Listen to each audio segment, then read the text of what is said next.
The metallic voice on the PA system announced a departure, but Jasmine Duval was frozen in place, the scent of stale coffee and disinfectant filling her lungs. Across the terminal, her ex-husband Gregory laughed a sharp barking sound that sliced right through her. "Still on your knees for a living, Jazz," he sneered, his new fiancée clinging to his arm like a designer handbag. Jasmine's navy blue uniform felt like a lead vest. She said nothing, her dignity a fragile shield. She didn't know that just yards away, the wealthiest man in the state was watching. And she couldn't possibly know that in 1 hour she would leave this all behind. In his Bentley. The chill of the Teterboro Airport terminal was a familiar, unwelcome companion. It seeped through the thin fabric of Jasmine Duval's celestial clean polo shirt, a constant reminder of her pre-dawn start. At 6:00 a.m., the private terminal was a strange mix of sterile silence and sudden frantic energy. Jasmine moved through it like a ghost, her sole mission a hot black coffee from the small Starbucks concession before her shift began. She was measuring out a packet of sugar when she heard the voice. A voice she hadn't heard in 8 months, but one that still haunted her nightmares. Well, well. If it isn't Mrs. Oh wait, Miss Duval, my mistake. Jasmine's hand froze. The sugar packet hung suspended over the cup. She squeezed her eyes shut for a single painful second before turning around. Gregory King stood there looking like a walking advertisement for cheap cologne and aspirational wealth. His suit was a size too tight, gleaming with a synthetic sheen under the fluorescent lights.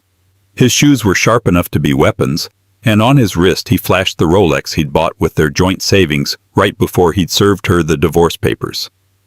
Beside him, a woman Brenda Jasmine remembered from Gregory's social media was draped over his arm.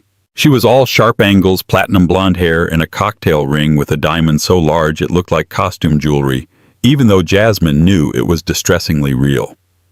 "Gregory," Jasmine said, her voice flat. She willed her hands not to shake. "I almost didn't recognize you," he said, his eyes doing a slow, insulting appraisal of her uniform. The navy blue pants, the sensible non-slip shoes, the polo with the small embroidered logo of a Comet Celestial Clean. "Brenda, honey, this is my ex-wife Jasmine. I was telling you about her." Brenda looked Jasmine up and down with an expression of profound boredom, as if she were inspecting a piece of furniture she had no intention of buying. "Oh, the one who... Right." Gregory's smirk widened. "Still playing Cinderella? I thought you'd at least be managing the mops by now. But I guess some people are just born for the service industry." The barista, a young man with tired eyes, looked away, pretending to wipe down a perfectly clean espresso machine. The humiliation was a physical thing, a hot, creeping flush that started at Jasmine's chest and burned its way up her neck. "I'm working, Gregory," she said, turning back to her coffee. "That's what you call this work." He laughed, that sharp barking sound again. "Come on, Jazz. You're wiping down toilets for billionaires who don't even know you exist. What happened to all that big talk, all those books?" He waved a dismissive hand. The books. That was where it had all gone wrong. Their marriage hadn't just ended, it had imploded. Gregory, a junior real estate agent obsessed with image, had been thrilled when she supported him working 2 jobs so he could get his licenses and build his brand. The moment his first big commission check cleared, the man she married vanished. She remembered the night vividly. He'd come home to their small apartment not with champagne but with a scowl. Jasmine was at the kitchen table, her laptop open, a stack of textbooks on jet propulsion beside her. "What is this?" he'd asked, pointing at her screen, which showed a complex schematic of a turbine engine. "It's my application," she'd said, smiling, thinking he'd be proud. "I got accepted into the MIT Online MicroMasters program for aerospace engineering. It's what I've always wanted, Greg. Before everything." His face had crumpled. "Engineer and Jasmine, we're not in college anymore. I'm a partner now. We need to look the part. I need a wife who hosts dinner parties at the Capitol Grill, not one who smells like textbook glue."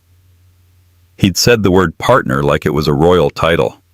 He was in fact a junior associate at a small suburban realty firm. "This is the part, Greg," she'd argued. "This is my career. Your career is set now, it's my turn." "Your turn," he had scoffed. "Your turn is to support me. I'm the one making real money. I'm the one pulling us up.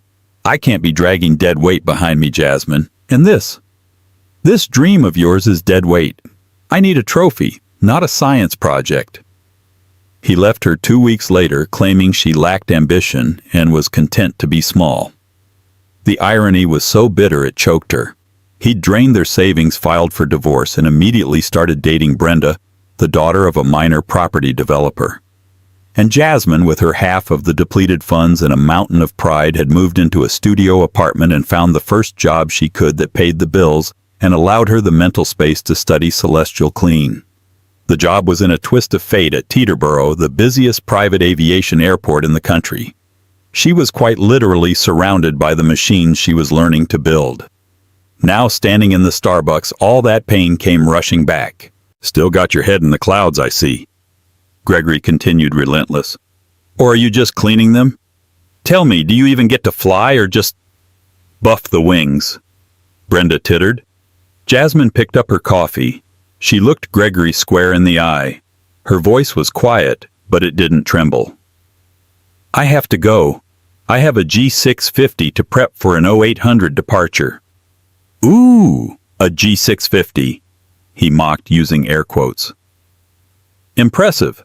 Listen, I'm here to meet a client, a real client. We're flying to Miami to look at a penthouse. My pilot is probably prepping my plane right now." He tapped his Rolex. "Time is money, you know. And it looks like you're not making much of either." He reached into his pocket, pulled out a crumpled $1 bill, and tossed it into her empty tip jar, which sat by her purse. The paper bounced off her bag and landed on the counter. "For your trouble, honey. Don't spend it all in one place." With a final pitying look, he steered Brenda away, his laughter echoing in the cavernous room. Jasmine stood there for a full minute. The coffee was scalding her hand, but she didn't feel it. She felt the old familiar shame, but underneath it, something new. A cold, hard resolve that had been forming for 8 months. It was a diamond being compressed from coal. She didn't take the dollar. She grabbed her bag, her textbook heavy inside it, and walked toward the security checkpoint for the tarmac. Gregory thought she was a joke. He thought she was invisible. She was about to find out just how wrong he was. The world on the line, as the tarmac was called, was a different universe from the public terminal. Past security, the air smelled of jet fuel and cold Atlantic wind. It was a world of pure, unadulterated power. Bombardier Globals and Gulfstreams sat parked in neat rows, their gleaming white fuselages looking more like spacecraft than airplanes. This was Jasmine's sanctuary. Her company, Celestial Clean, was not a simple janitorial service. It was a bespoke, high-stakes detailing operation. Their clients were the 0.01%.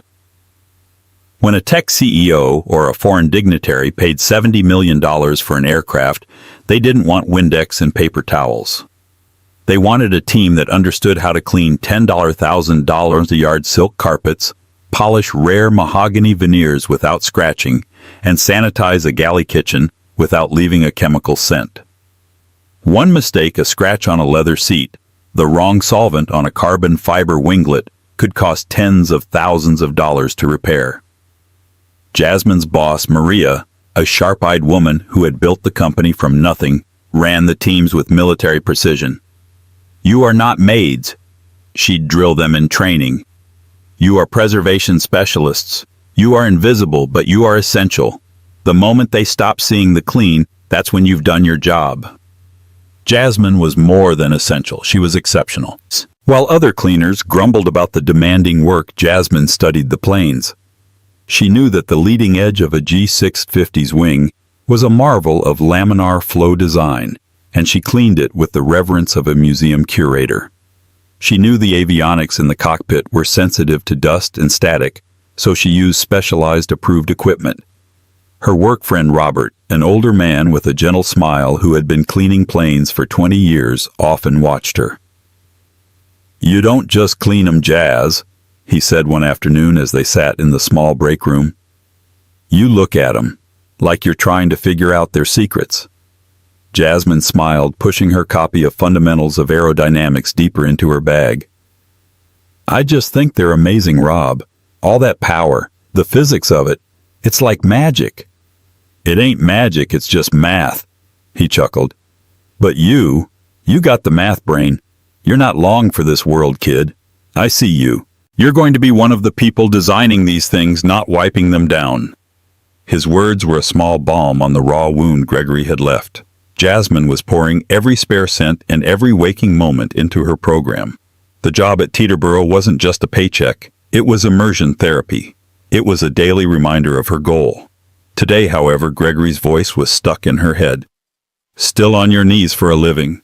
She tried to shake it off as she suited up for her first assignment, the G6 and 50 she'd mentioned. It belonged to a hedge fund manager who was notoriously picky. Jasmine, you take the cockpit and the main cabin. Maria instructed, her clipboard in hand. Robert, you have the galley and aft. I want this thing reflecting like a mirror in 1 hour. Wheels up at Euro 800. Jasmine entered the aircraft, the scent of rich leather and recycled air greeting her. The cabin was silent, luxurious, and cold. She set to work, her movements precise and economical. She cleaned the touch screens of the avionics suite, polished the pilot's yokes, and vacuumed the plush carpet in perfect straight lines. She worked with a focused intensity, channeling her anger into her task. Dead weight. She wiped down a porthole window. Lack of ambition. She polished a burled wood cabinet. Born for the service industry, she was so focused that she didn't hear the footsteps on the cabin's entry stairs. Miss Duvall! Jasmine jumped, letting out a small yelp. She spun around, her heart pounding. A man stood in the cabin doorway.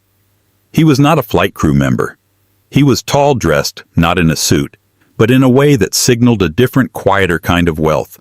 A simple black turtleneck, dark jeans, and expensive-looking but unassuming leather sneakers. He had sharp, intelligent eyes under a sweep of salt and pepper hair. He looked to be in his late 50s. I'm so sorry, Jasmine stammered, placing a hand over her racing heart. You startled me. The flight was scheduled to board at 07:30. I'm just finishing up. The man smiled, though it didn't quite reach his eyes. My apologies. I'm early. I am Eris Beaumont. This is my aircraft.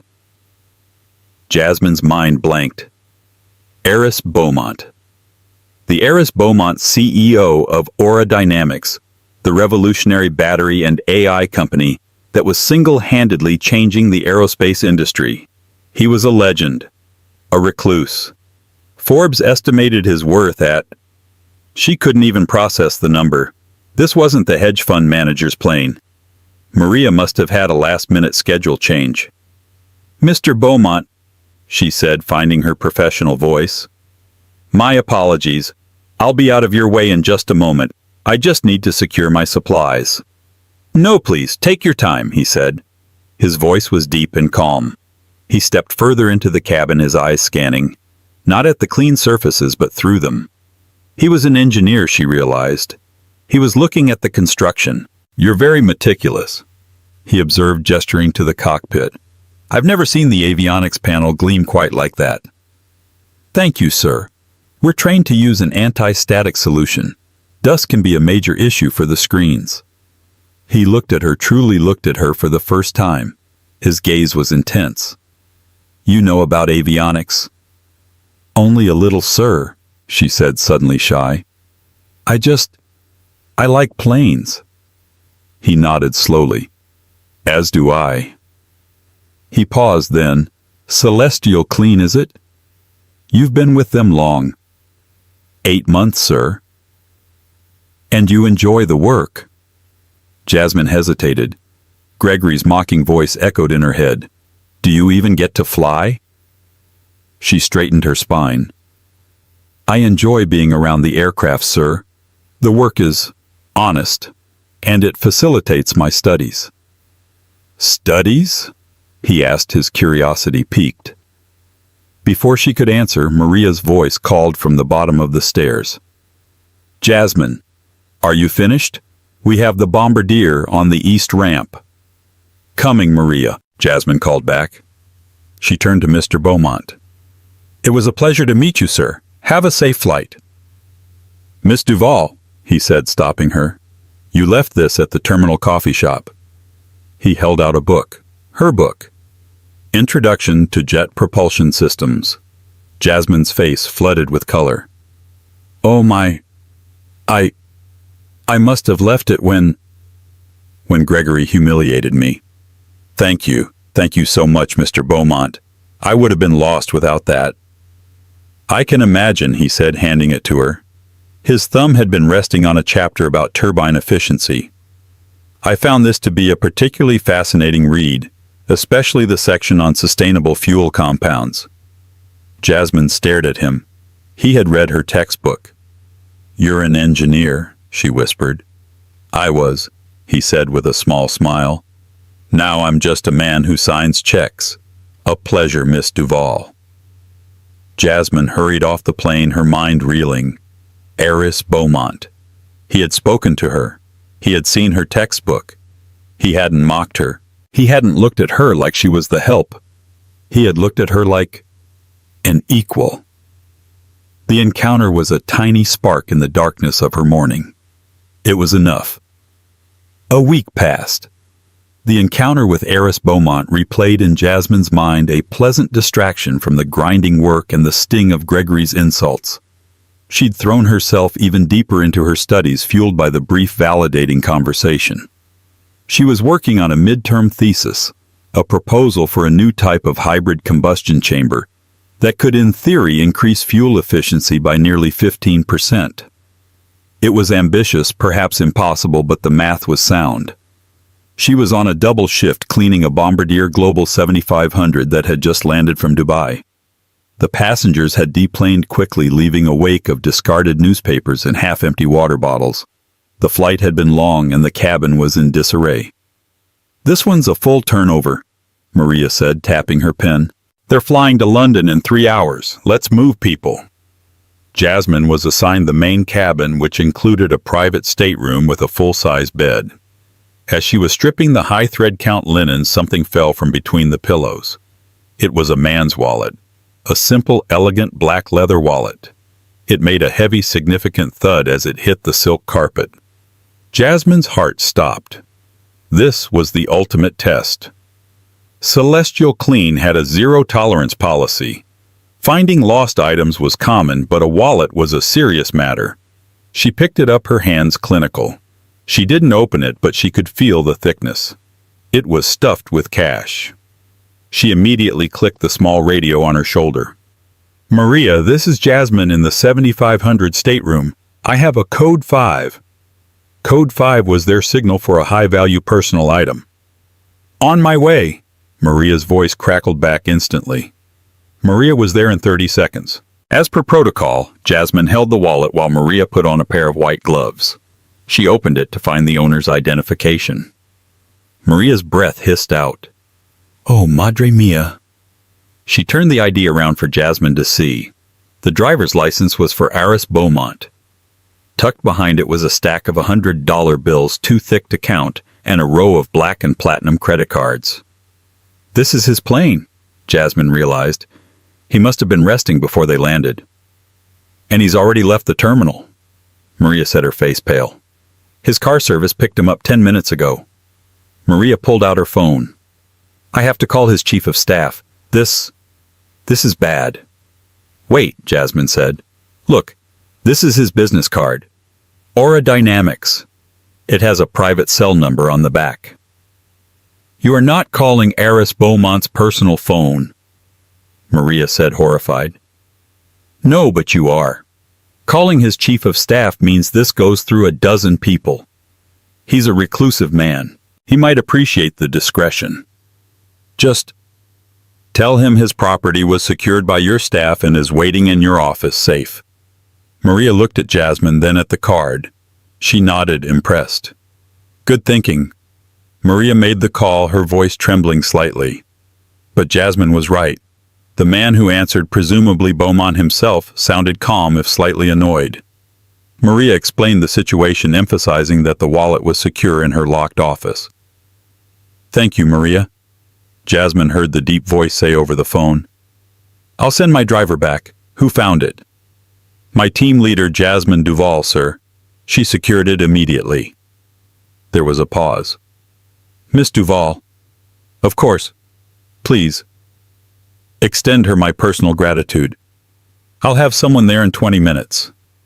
When the call ended, Maria let out a long breath. "You, Jasmine, are very good at this. You kept your cool." "It's just part of the job, Maria," Jasmine said, echoing her words from a week ago. An hour later, a severe-looking man in a dark suit arrived at the Celestial Clean office. He signed for the wallet, counted the contents silently, and nodded. "Mr. Beaumont extends his thanks," the man said. He then produced a thick envelope. "This is for the woman who found it, Miss Duval." Jasmine, who had been called into the office, shook her head. "I can't accept that. It's not a request." The man said, his face impassive. "Please," Jasmine insisted, pushing the envelope back. "It's our company policy, and my personal one. I didn't do it for a reward. I did it because it was the right thing to do. Please just tell Mr. Beaumont that we're glad his property is safe." The security man looked at her, baffled. He had clearly never had a reward refused. He looked at Maria, who just shrugged. "She's a stubborn one," Maria said, not without pride. The man finally nodded, taking the envelope. "As you wish. Good day." When he left, Maria turned to Jasmine. "Are you crazy?" "That was probably $5,000, Jasmine." "It doesn't matter, Maria. It's just not why I do it." Jasmine didn't know it, but the security man reported the entire exchange to his boss. Eris Beaumont, sitting in his Manhattan high-rise, listened to the story, a look of profound intrigue on his face.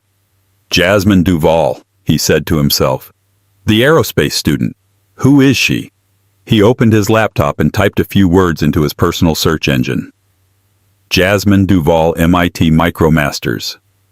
Her student profile popped up. A professional-looking headshot, her resume, and most importantly, a link to her academic portfolio. He clicked it. The first document was her midterm thesis, a study on hybrid combustion chambers for increased turbine efficiency.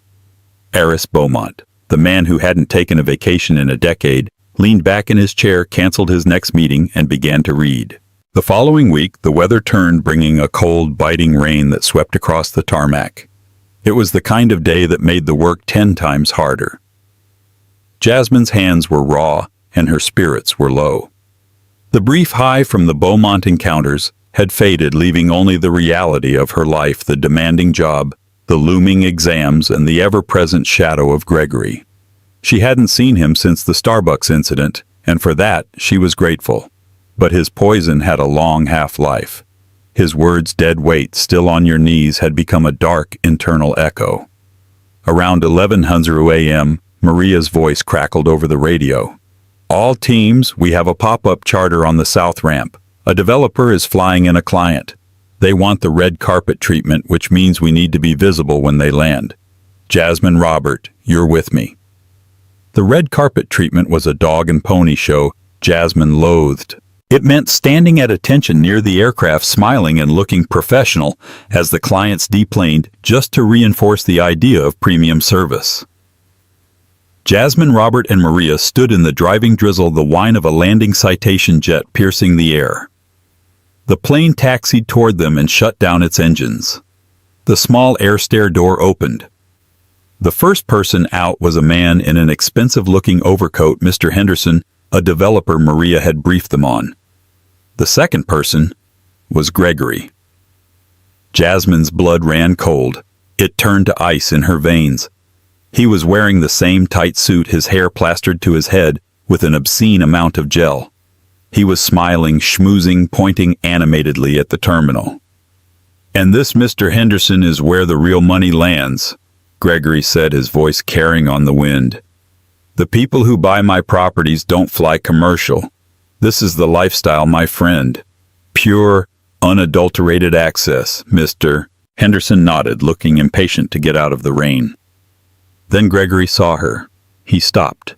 His schmoozing smile faltered, then reformed into something ugly and cruel. He couldn't believe his luck. Here she was again, a prop for his performance. He steered his client directly toward the Celestial Clean team. Maria, sensing trouble, stepped forward slightly, her customer service smile plastered on. "Good morning, gentlemen. Welcome to Teterboro. Celestial Clean is here for any in-flight needs." "I'll bet you are," Gregory said, his eyes locked on Jasmine. He ignored Maria completely. "Gregory," Jasmine said, her voice a low warning. "This is a secure area. You need to proceed to your vehicle." "Oh, I will. But you have got to see this," Gregory said to Mr. Henderson, grabbing his arm. "This is what I was telling you about. It's hilarious. Hey, Jasmine." He was loud. Several ground crew workers fueling a nearby plane turned to look. "Jasmine, this is Mr. Henderson. He's a very important developer." "Mr. Henderson, this is my ex-wife." Mr. Henderson looked from Gregory to Jasmine, his expression clouding with discomfort. "Gregory, this isn't the time." No, it's perfect." Gregory insisted, a manic energy in his eyes. He was playing to an imaginary crowd. She's the one who makes sure the toilets flush for the rich and famous. Right, honey, wiping up after people like me and Mr. Henderson." Maria stepped in, her voice firm. "Sir, that is entirely inappropriate." "Inappropriate? It's the truth." Gregory laughed, droplets of rain catching on his eyelashes. "She had all these big dreams. Engineering, wasn't it? Something with planes. Looks like you're real close to them now, Jazz. Still scrubbing floors while I'm selling penthouses. Some people just find their level, you know. And you, my dear, seem to have found yours." Jasmine was frozen. It was one thing to be insulted in the relative anonymity of a Starbucks. It was another to be degraded on the tarmac in her place of work in front of her boss and colleagues by the man who had promised to love her. The rain mixed with the hot, stinging tears that welled in her eyes, and she hated herself for them. She felt small. She felt exactly like the dead weight he'd called her. "Gregory," she finally whispered, her voice shaking with a mixture of rage and humiliation. "Please, just go." "Aw, am I embarrassing you?" he crooned, stepping closer. "Don't be embarrassed. It's an honest living. A lowly living, but honest." "That's enough," Robert suddenly boomed. The older man stepped in front of Jasmine, his face red with anger. "You will not talk to her that way, you pathetic little man." "Get out of my way, old man," Gregory snarled, shoving Robert's shoulder. "Sir," Maria shouted, reaching for her radio to call security. It was all happening too fast. Jasmine was trapped in a nightmare of her own, making the roar of the jet engines replaced by the sound of her own blood rushing in her ears. "He's right, Mr. King. That is quite enough." The voice was not Robert's. It was not Maria's. It was deep, calm, and carried the effortless authority of a thunderclap. Everyone froze. Gregory, his hand still raised from shoving Robert, turned. Walking from the main terminal building, flanked by two men in dark, severe suits and holding a simple black tablet, was Eris Beaumont. He was not dressed for the rain. His black turtleneck was already damp, but he seemed entirely unbothered by it. His eyes were not calm. They were chips of steel. Gregory, flustered and not recognizing the man, immediately went on the defensive. "Hey, pal, who are you?" "This is a private conversation. I'm here with a client." "Your client, Mr. Henderson?" Eris said, his gaze flicking to the developer. "And I have a mutual acquaintance, Don Lake at the Austin Property Group." Mr. Henderson's face went white. He knew exactly who Don Lake was, and he knew that anyone who knew Don Lake on a first-name basis was not a pal. "And you?" Eris continued, his attention landing on Gregory with the weight of an anvil. "Are trespassing on a secured flight line and harassing a contracted employee. So I will ask you again, who are you?" The shift in power was immediate and absolute. Gregory's bluster evaporated, replaced by a panicked stammer. I'm Gregory King, King's Realty. I'm here. I'm meeting Mr. Henderson. Your meeting is canceled, Eris said flatly. You can't do that, Gregory sputtered. I can, Eris said. This terminal, I'm on the board. This tarmac, my jets are serviced here. And Celestial Clean, they are my personal contractors. He took a step closer, his security team fanning out slightly. And you, Mr. King, have just assaulted one of their employees. Gregory looked at Robert, then back at Eris. I pushed him. He got in my face. After you verbally abused Miss Duval, Eris stated. It wasn't a question. Gregory was sweating the rain in his own panic, making him look pathetic. Look, she's my ex-wife. It's complicated. I was just joking. Joking? Eris repeated, his voice dangerously quiet. You find her profession a joke? Well, yeah, kind of. Look at her. Gregory said, his desperation making him reckless. She's a cleaner. I'm a successful realtor. I was just pointing out the difference. Jasmine, who had been watching this exchange as if from a great distance, finally found her voice. Mr. Beaumont, you don't have to. Eris held up a hand, silencing her gently without even looking at her. His eyes remained locked on Gregory. The difference, Eris said, is that Miss Duval's profession requires integrity, honesty, attention to detail, qualities you seem to be lacking. You don't know me, Gregory spat. I know enough, Eris replied. I know that you mock a woman who is working an honest job to put herself through one of the most difficult engineering programs in the country. And I know that you do it loudly, in public, because you are a small man, Mr. King, and small men must shout to feel tall. Gregory's mouth opened and closed. He had no response. He looked at Mr. Henderson for help, but the developer was actively avoiding his gaze, his face a mask of horror as he realized just who Gregory had picked a fight with. Eris Beaumont, the man who owned the future of aerospace, the man Mr. Henderson's entire industry would one day be begging for battery contracts. Now, Eris said, his voice crisp and final, terminal security is on their way to escort you out. I would advise you to leave before they arrive. I'm sure your client can find his own way. Mr. Henderson nodded frantically. Yes, absolutely. Mr. Beaumont, my apologies for this. I had no idea. You are known by the company you keep, Mr. Henderson, Eris said coolly. As Henderson scurried away, Gregory was left alone, standing in the rain, facing the billionaire who had just dismantled him with a few quiet words. He looked at Jasmine, his eyes filled with a new, terrified hatred. But Jasmine wasn't looking at him. She was looking at Eris Beaumont.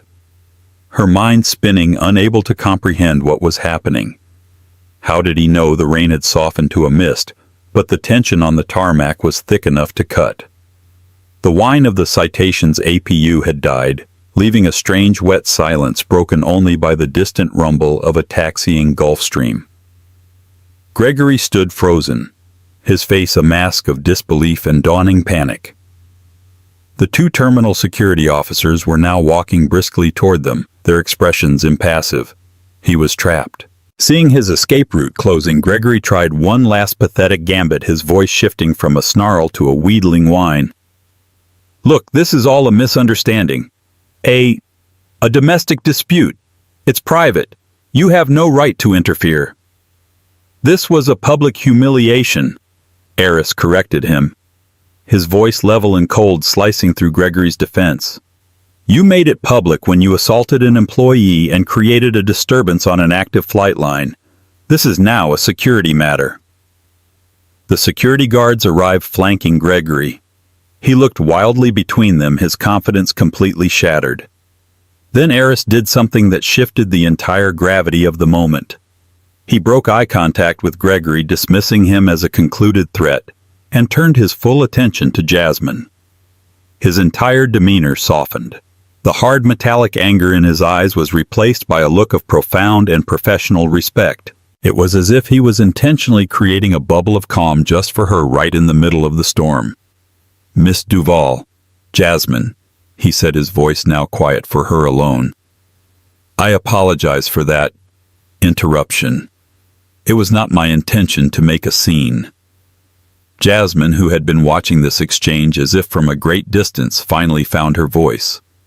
She was trembling, her mind a frantic blur. This man, this legend, had just defended her. "But why? How? Mr. Beaumont," she said, her voice shaking. How did you know? About my program, about me?" "I told you," he said with the smallest hint of a smile. "I'm an engineer. I'm always interested in other engineers." He turned back and his voice rose again, crisp and clear, a public address. He was not just speaking to Gregory. He was speaking to Maria, to Robert, to the security guards, to the very tarmac itself. He was rewriting the narrative Gregory had tried to create. "You see, Mr. King," he announced, and Gregory flinched at the sound of his name. "What you so arrogantly mistook for a cleaner is one of the brightest young minds I've come across this year. This floor scrubber, as you so charmingly put it, is the same woman who found my wallet last week, on my aircraft." Gregory's head snapped up. Maria and Robert's eyes went wide. "A wallet?" Eris continued, his voice hammering home each point, containing over $10,000 in cash. "My personal keys and several secure access cards to my company's R&D laboratories, enough to compromise my entire quarter's research." Jasmine blushed, remembering the moment, the simple right or wrong decision. She returned it intact, and when my head of security offered her a $5,000 reward, she refused it. Gregory stared, his small calculating mind unable to process the concept. "Refused? That," Aris said, his voice dropping dangerously as he locked eyes with Gregory, "is called integrity. A concept you might want to look up in one of those real estate pamphlets you hand out.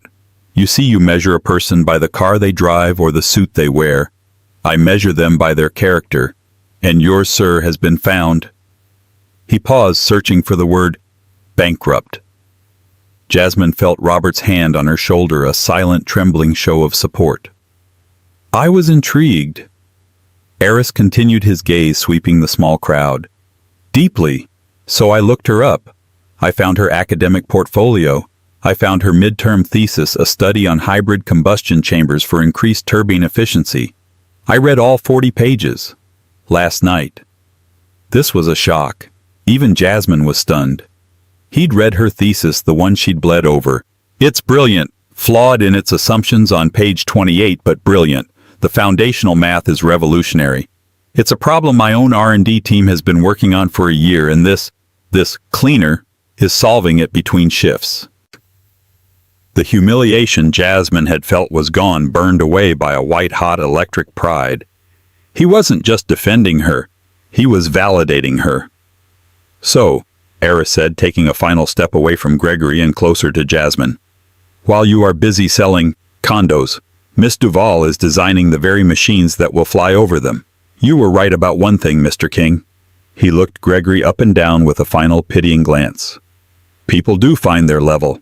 Yours just seems to be here, on the pavement, harassing people who are vastly superior to you." It was a total clinical execution. The security guards, taking this as their cue, each took one of Gregory's arms. "Sir, you need to come with us." "Get your hands off me!" Gregory shrieked, his composure finally completely breaking. He was no longer a slick realtor. He was a cornered animal. "You can't do this. I'll sue you. I'll sue all of you. I'll have your jobs. I'll sue her. Good luck with that," Ari said, not even raising his voice.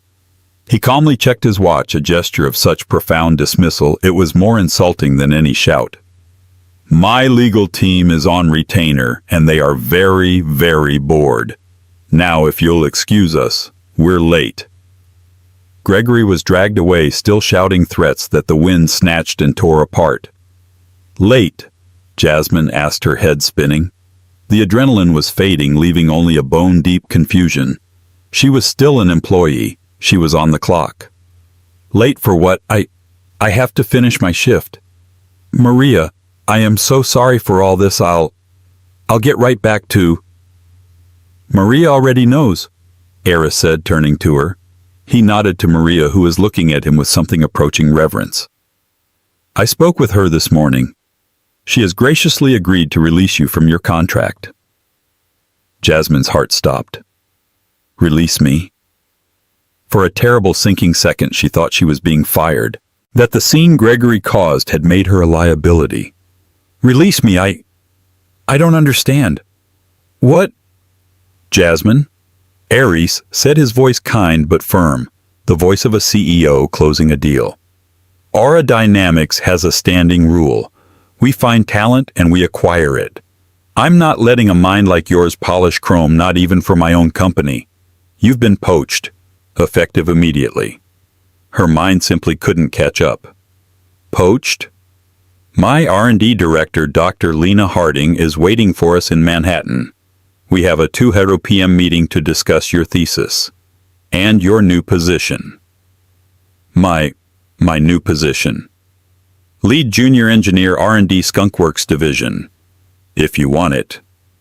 He said Skunkworks, the holy grail for any aerospace engineer, the place where the impossible was built. The salary, he named a number that was so high Jasmine's knees buckled and she genuinely thought she might faint, is of course negotiable. We'll also be funding the completion of your master's degree and your doctorate should you choose to pursue it. Jasmine Duval stood on the rain-slicked tarmac at Teterboro Airport, her celestial clean polo sticking to her back. The man who had destroyed her life was a fading, angry noise, and the man who was changing the world was offering her everything she had ever dreamed of. Tears no longer of humiliation, no longer of anger, but of a profound, shattering, and terrifying relief streamed down her face. She looked from Eris's expectant face to Maria's tearful, beaming one. She was speechless. I don't know what to say. Say yes, Eris said, his small smile returning. Say yes, and we can get out of this rain. As if summoned by Eris Beaumont's words, a car glided onto the tarmac. It didn't drive, it floated. It moved with a preternatural silence, parting the mist like a ship's bow. It was a breathtaking machine, a deep midnight blue Bentley Mulsanne, its massive handcrafted chrome grille gleaming with a quiet superiority, even in the dull, overcast light. The car was a statement of physics-defying luxury, an artifact from a different reality dropped onto the functional, oil-stained concrete of the working tarmac. Its engine was a low, powerful hum that was felt in the soles of the feet more than heard with the ears. It stopped silently beside them, the sheer bulk of it displacing the very air. A chauffeur in a crisp black suit and cap stepped out, seeming utterly unaffected by the drizzle. He moved with an economy of motion that spoke of years of perfect service, walking to the rear passenger door and opening it with a seamless, practiced sweep of his arm. Eris gestured to the open door, an invitation into another world. The interior was a blaze of warm, cream-colored leather, so pale and perfect it looked like it had never been touched by human hands. Polished dark wood, the color of rich espresso, looped around the cabin. It wasn't a car interior, it was a private study. Please, Jasmine. After you. Jasmine was speechless. The sound of Gregory's fading, pathetic protest was still ringing in her ears, a sharp contrast to the silent, dignified offer in front of her. She looked down at herself. At her uniform, the navy blue work pants damp and creased from kneeling. Her water-stained polo bearing the small embroidered comet of celestial clean. Her sensible non-slip shoes worn and practical. Then she looked back at the plush, immaculate interior of the car. The cream-colored carpet alone probably cost more than her rent. This was a vehicle that cost more than the house she and Gregory had once shared, the one he had fought so hard to keep, the one he was now probably struggling to afford. The chasm between her world and this one felt a mile wide. To step inside felt like a transgression. I can't she whispered, her voice cracking. She took an involuntary step back. Mr. Beaumont, I'm a mess. I'm all wet from the rain. I'll ruin the seats. For the first time, Heiress Beaumont actually laughed. It was not a polite chuckle. It was a short, genuine, appreciative laugh that surprised her. It instantly cut through the tension. Miss Duval, he said, his eyes crinkling at the corners. This car has survived a sudden sandstorm in Dubai and a protesting mob with paint cans in Paris. I assure you it can handle a little New Jersey rainwater. He leaned in slightly, his voice dropping, but it was not conspiratorial. It was sincere. Besides, he added, his gaze meeting hers, you are the cleanest person here, in every way that matters. His words hit her with the force of a physical blow. In every way that matters. It was the perfect unspoken rebuke to Gregory's shallow obsession with image. It was the validation she hadn't even known she was starving for. She tore her eyes from his and looked over at her colleagues, her found family on the tarmac. Maria, her tough-as-nails boss, had tears streaming openly down her face, making no move to wipe them away. She gave Jasmine a sharp, proud, jerky nod. Go, she mouthed, her expression fierce. Go! Beside her, Robert just beamed. His face, usually etched with a gentle, weary kindness, was split by a grin of pure, unadulterated triumph. He didn't say a word. He simply raised his hand stiffly and gave her a slow, respectful military salute. A salute of a veteran acknowledging a fellow warrior who had just won her battle. Jasmine took a deep, shuddering breath. This was it. This was the moment. She turned back to her team. She unzipped her celestial clean jacket, the one Gregory had mocked, the one she had worn in the pre-dawn cold for 8 long months, the one that represented her struggle, her humiliation, and her quiet, stubborn perseverance. She didn't just take it off, she shed it. She was shedding her old life. She folded it neatly into a perfect, respectful square. This job, this uniform had saved her after all. It had been her armor. She walked over to Robert and handed it to him. Thank you, Rob, she said, her voice thick. For everything. For standing up for me. Gave 'em hell, Jazz, he whispered, his voice rough as he took the jacket. Gave 'em hell. We'll be watching for you. On the news. She smiled a real smile and turned. She walked past Maria, who squeezed her arm, a silent, I'm proud of you. She walked past the spot where Gregory had stood, the spot where he had tried to break her. There was nothing there but a patch of damp concrete. She walked past the invisible line separating her old life from the new, her sensible shoes making quiet sounds on the tarmac. The chauffeur stood like a statue, holding the door, his face a mask of perfect neutrality. She didn't look back. Jasmine slid into the Bentley. The leather was softer than anything she had ever touched, and it was warm. The seat seemed to contour to her body instantly. The door closed behind her with a soft, heavy, definitive thud, and the world vanished. The sound of the tarmac, the whine of a distant jet, the hiss of the rain, the rumble of a fuel truck was gone, sealed out.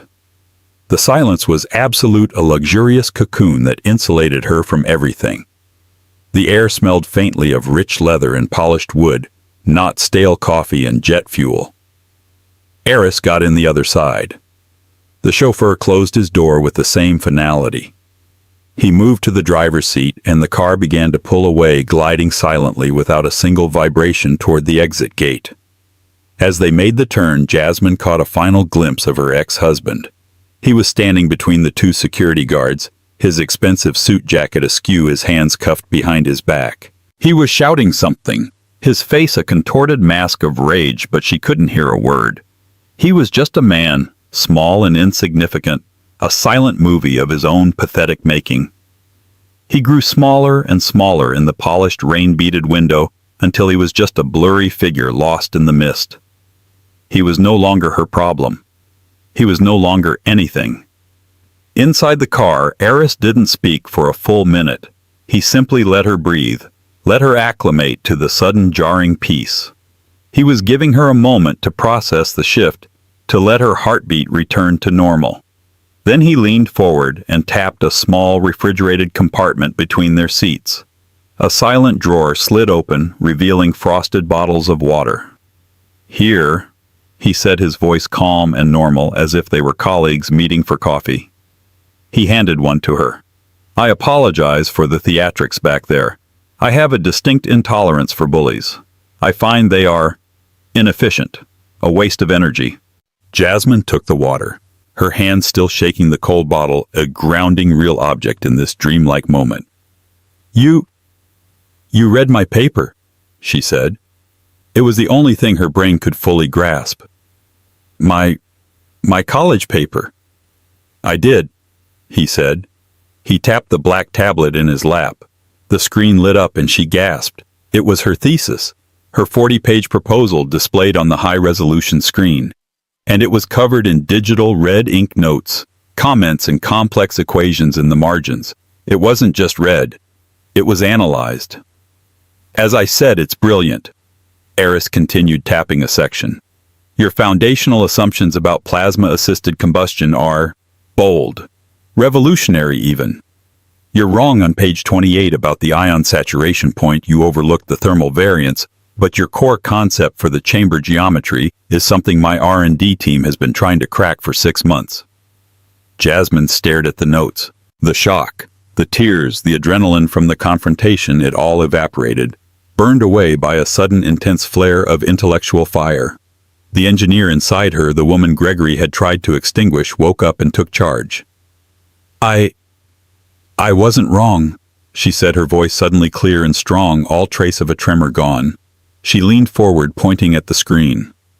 "I wasn't wrong. I didn't account for a non-adiabatic compressor.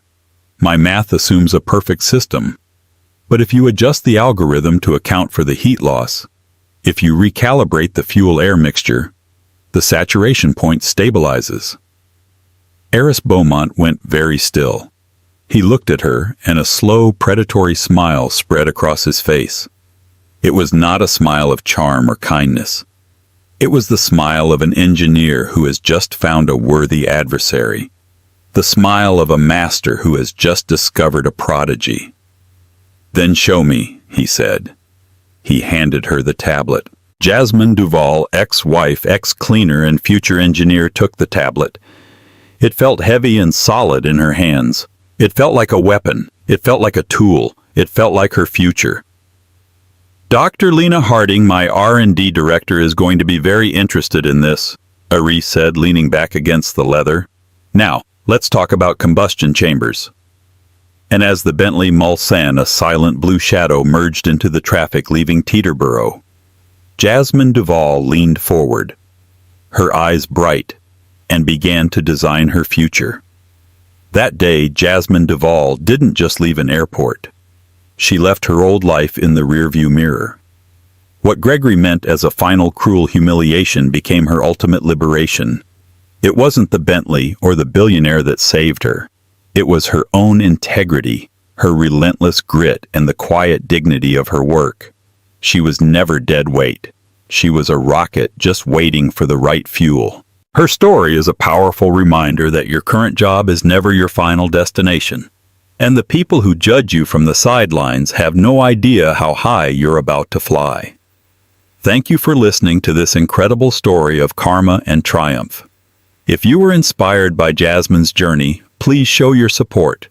Don't forget to like this video, share it with someone who needs to hear that their hard work matters, and subscribe to our channel for more real-life stories that will restore your faith in justice.